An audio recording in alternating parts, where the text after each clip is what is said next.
Hey class, I'm excited to start this reading this week.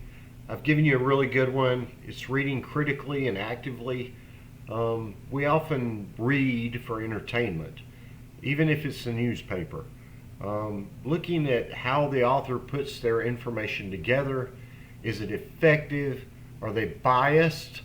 Do they present the facts? Are they using one of the fallacies that we talk about this week? Are they diverting the issue, the truth? We read for all kinds of different reasons. But in education, particularly, we read so that we can find the truth. This isn't Facebook. This isn't posting our opinion without any facts to back it up and burning other people down. It's approaching a topic, and through education and scholarly research, we find the truth.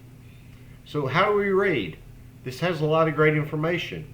So people study the way people read, and they've come up with all kinds of different theories about what makes meaning, what makes text substantial. But being aware of how we read is important, because how we read often becomes how we write. If you notice, authors write a certain way, whether it's Stephen King or Brene Brown or Alice Walker or Henry David Thoreau. They write in a specific, their own unique style. We can learn something from that. We could emulate that. We could experiment with it in writing. But learning from reading is incredibly important. So the reading equation, we take our prior knowledge, predict what's coming, and then we have the comprehension of what we're going to read. There's several strategies listed here. Previewing a text, skimming through it, looking at the glossary, table of contents, whatever. We'll find out what's in the text. Then annotating. So we did this a week or two ago with the growth mindset article.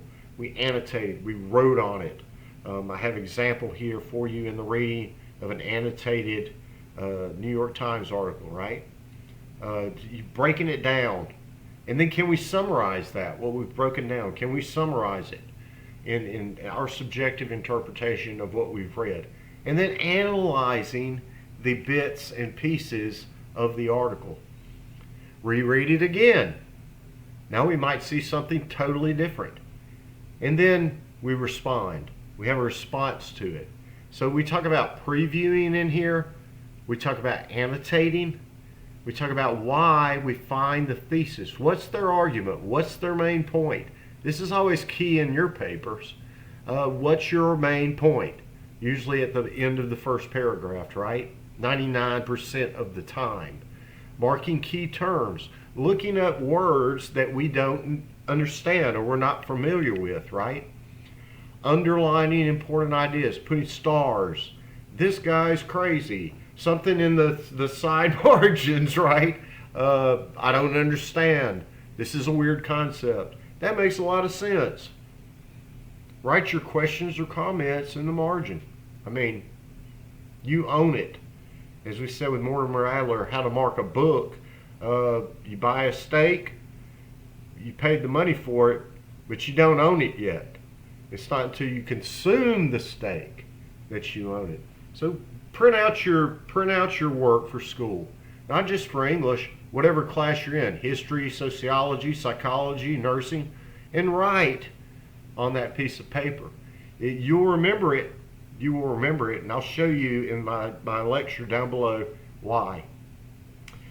Write any personal experience that you can correlate with what the author's talking about. That'll help you remember it as well. And then mark confusing parts, like this doesn't make any sense. Is he an existentialist or something? I mean, I'm joking, but well, maybe. Underline the sources. Do they use credible sources or not, right? So those are a whole bunch of ideas. Annotating, analyzing. Where's the evidence?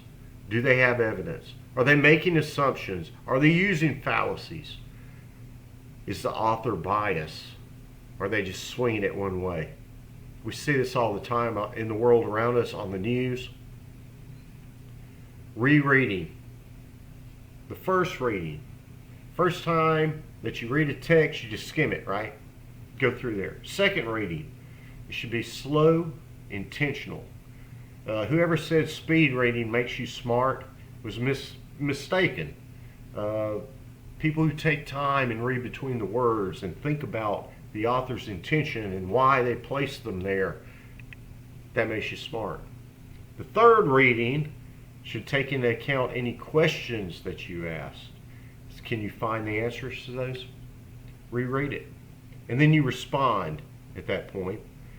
I've got a great list down here at the bottom, and it has purpose, it has audience reader, it has thesis and main ideas, it has organizations and evidence, and it has language and style. If you can answer these questions once you've reread your article again that you find in the Opposing Viewpoints Research Center or the presidential debate this week, you will definitely have a good prompt to work off of. So watch my full-length video below. I will go over key ideas, and I hope you enjoyed it. Look forward to seeing your work.